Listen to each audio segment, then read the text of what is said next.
everybody, and yeah, I haven't uploaded for a long while. I'm going out for a walk, but I thought it would be good to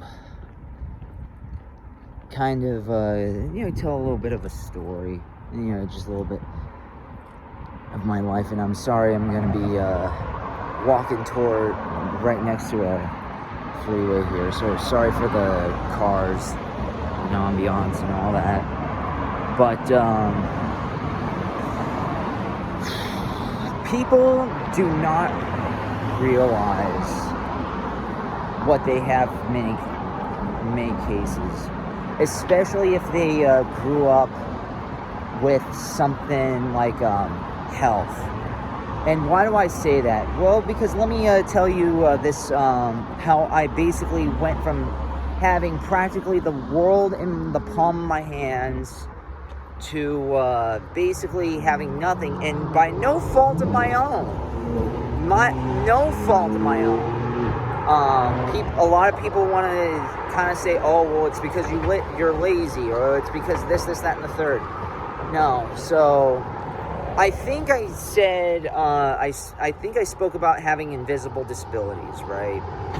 And what happened, let me get into a little bit of a detail here.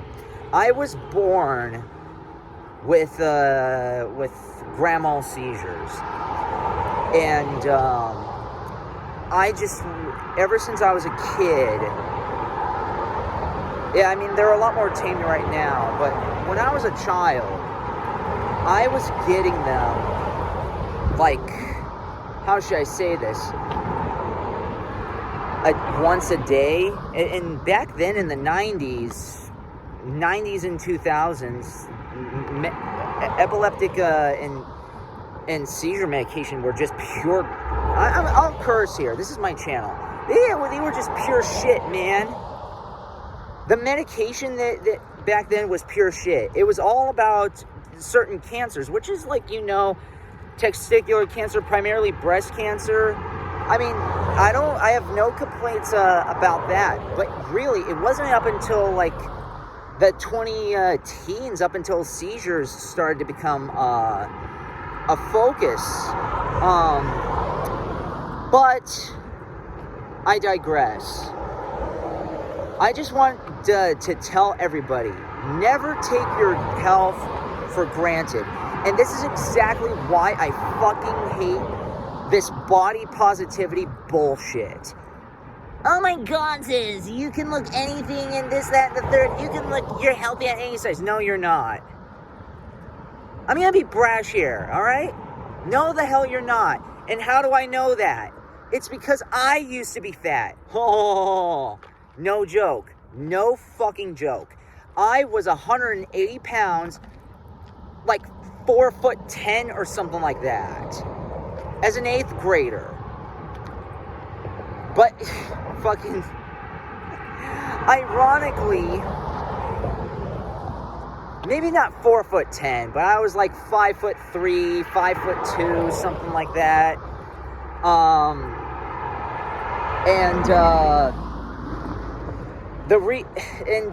That was just, I had seizures almost like every day or every other day when I was on this like medication. I think it was like Depakote or something like that. But back then, again, research was still complete garbage. But anywho, I've probably bored you by now here.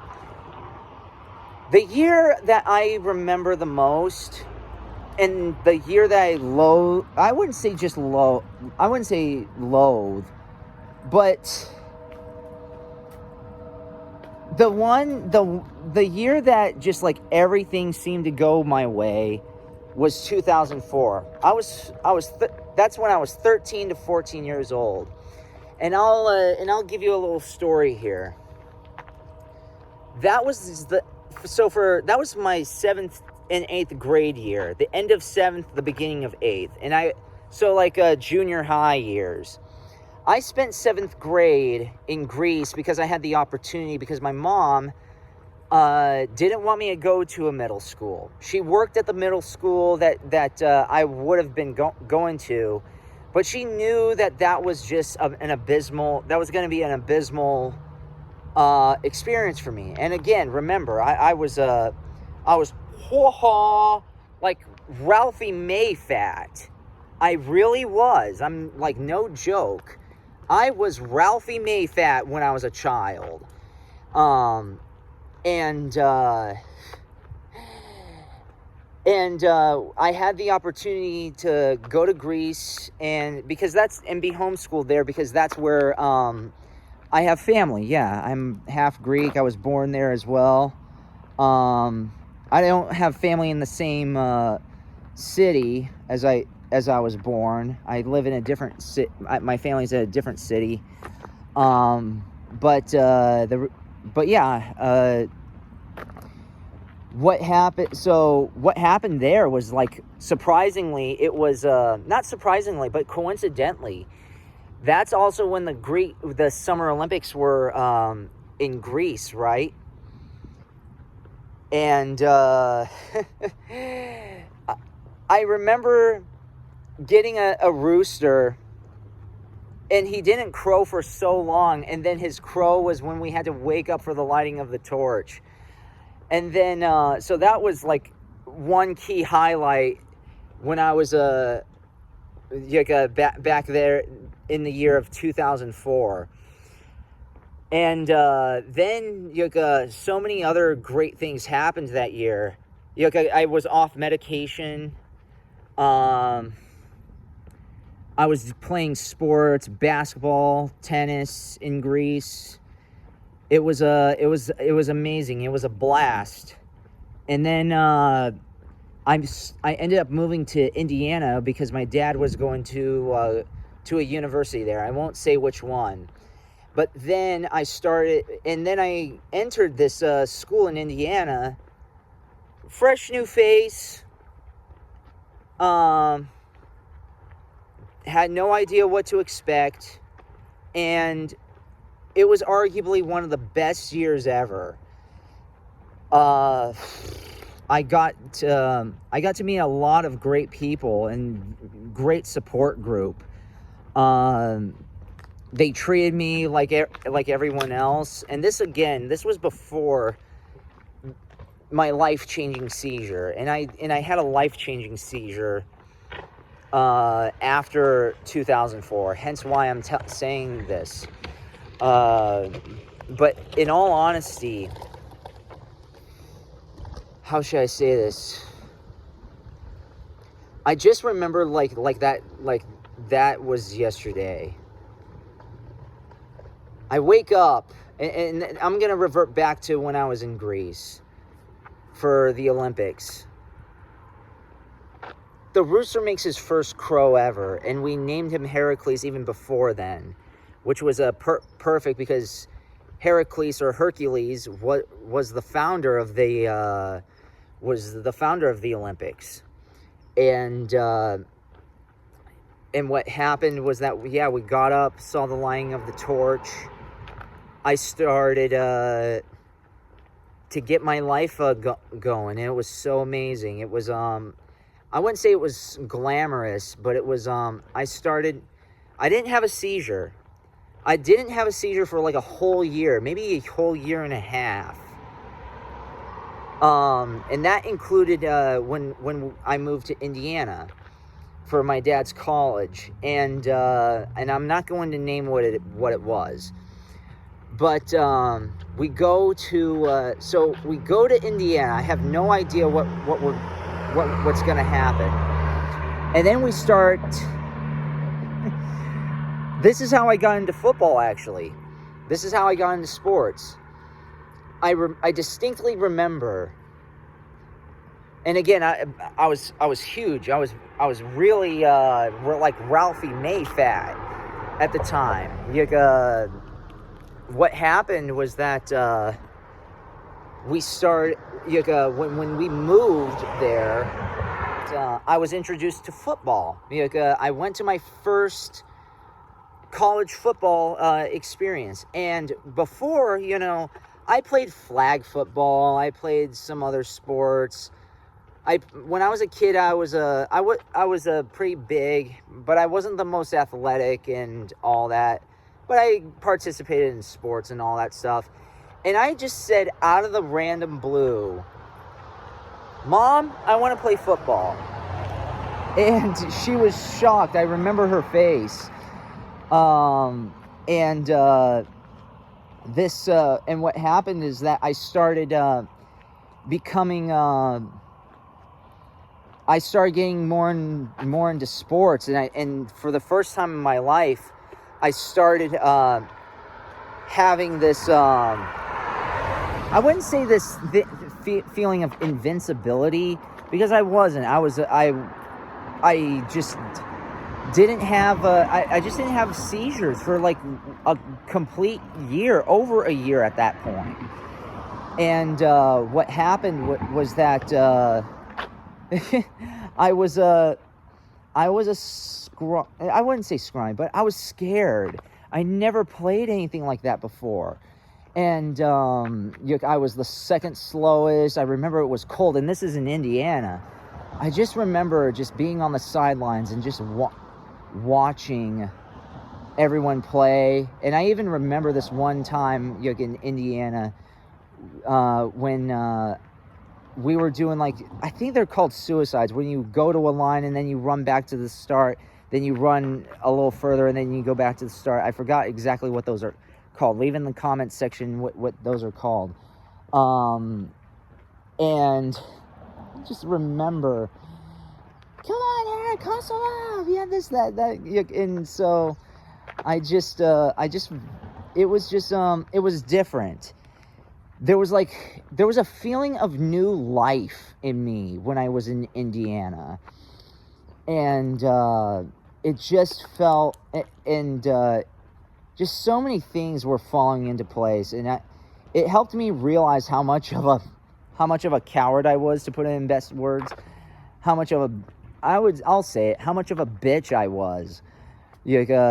Sorry, a little gnat in my eye. So what happened was that I joined the wrestling. I joined the wrestling program because I just wanted to get my testosterone up, man. And I kind of remember that I'm glad that I got into wrestling, as a matter of fact. I started gaining a lot more courage, because it was more of it's very wrestling, and I don't mean WWE or WWF level wrestling. I mean like OG old school wrestling with tights and the pads on the ears and stuff like that. I distinctly remember that I celebrated a lot. People told me not to celebrate, but it's like, my life story was all about, you're not going to be much, you're fat, you're this, you're that. It was all condescending stuff. And I just never won anything significant. And what happened was that I just remember going into the ring once, and I'll tell you a story here. I'll tell you a brief story. It's kind of funny. I tell this story a lot. I was for the very first time, I actually went out and when I wrestled, and again, this is in Indiana. I actually wrestled a girl, and I'm like saying, and you thought it's like, and people thought I was huge. This girl was a lot more huge, and I swear to God, I don't know if anyone has ever watched Malcolm in the Middle, but if you remember that there was an episode where Reese does wrestle, and he wrestles a girl and he loses. Believe it or not, it was almost that story. And we did our rounds, and then oh my God, she had me pinned, and time seemed to slow down for a little bit. And it was like, cause like no kidding, like it was like probably 1, 2. You're in real life, but you know, like when they do that effect in the movies,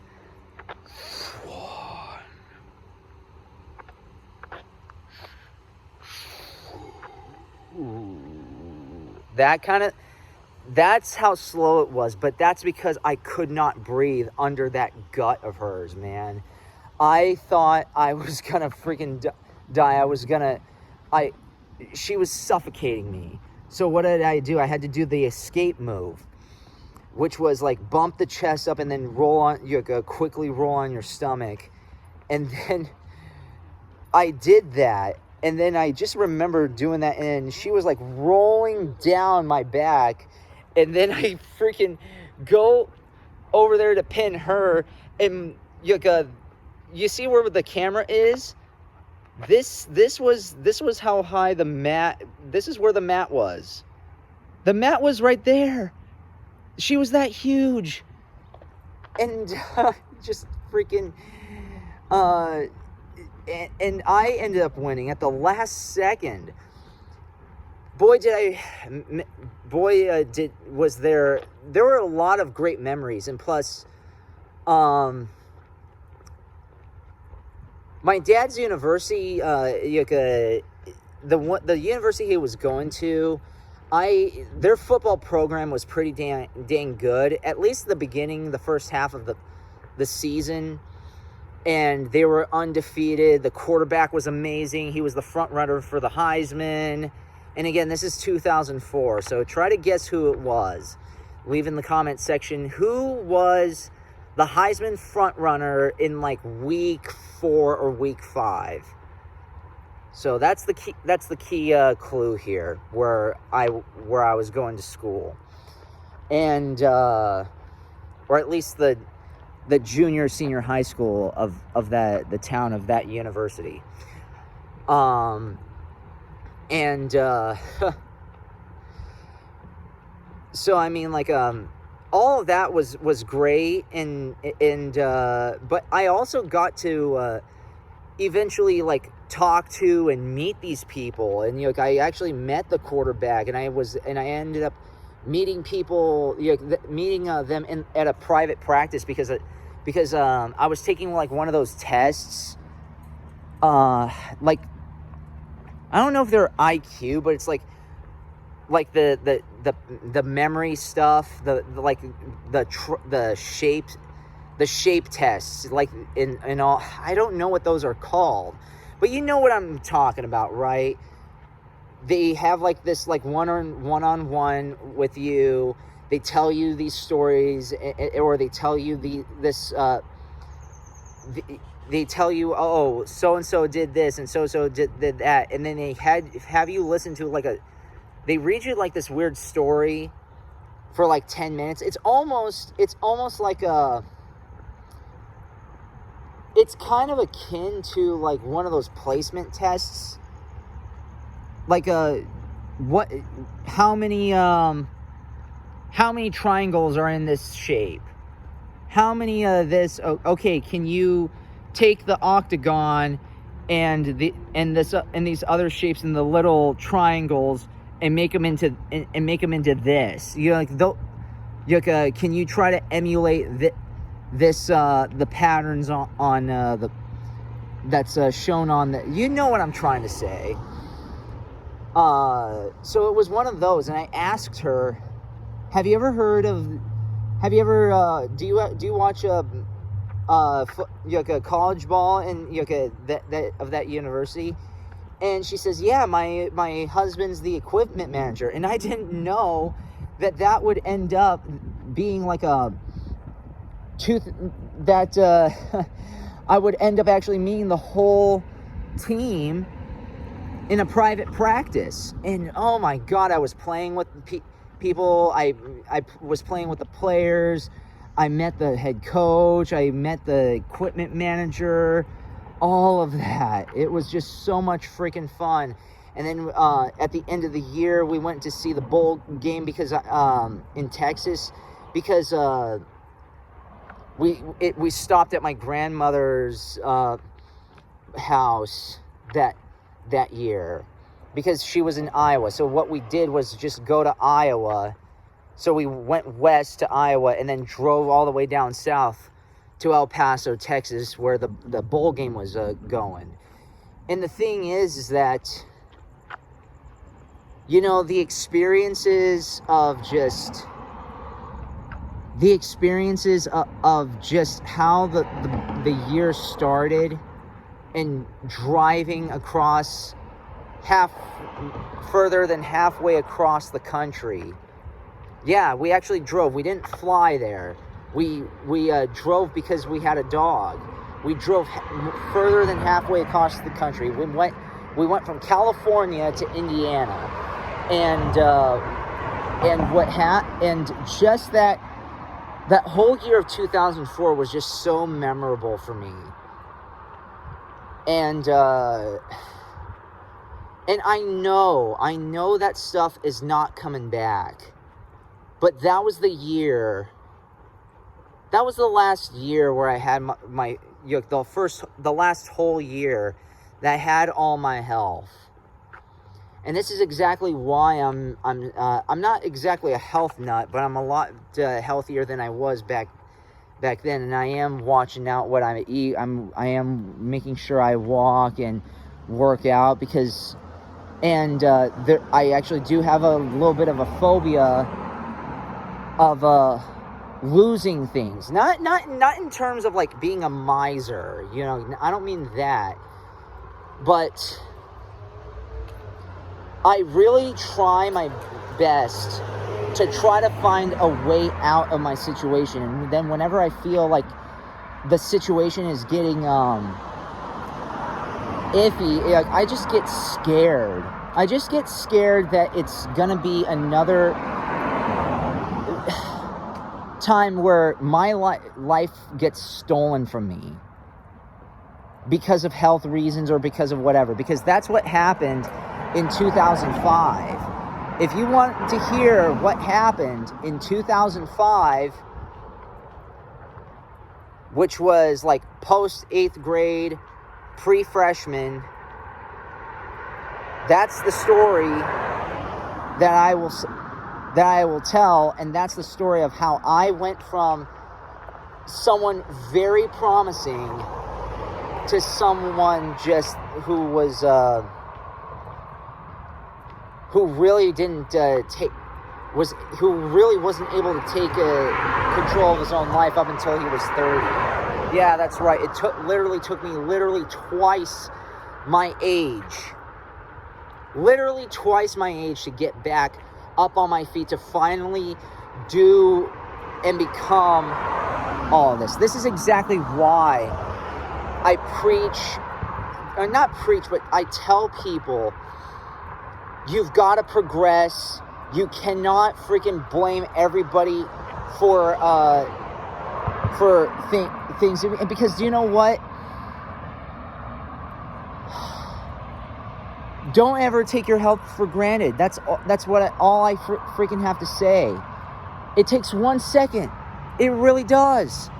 There was this one girl. I'll end it with this other story. There was this one girl where my mom. This was like about 10 years ago. There was this one girl who was very akin to me at the start. And what happened was that, so she was this very successful student, and I think she was either a junior or a senior, and right around that time when she was like 17, 18 years old, she gets a freaking stroke. That's right. So I'll tell you what happened to me and how that affected me. Just leave in the comment section, and yeah, just never take your health for granted, people. Never take your health for granted. This is why, and the next video, if you really want to know, the next video is exactly how my bestie ended up nicknaming me Phoenix. Yeah, that is my nickname, by the way. So be healthy and keep an eye out on yourself. I'll see you next time, and yeah, I'll tell you that story, because that was the story of like 2004, when the last time I had my health, and I was playing basketball, played tennis, had so much going for me. And then post 8th grade, freshman year, summer of 2005, that's when things get really, really devastating. So I'll see you next time.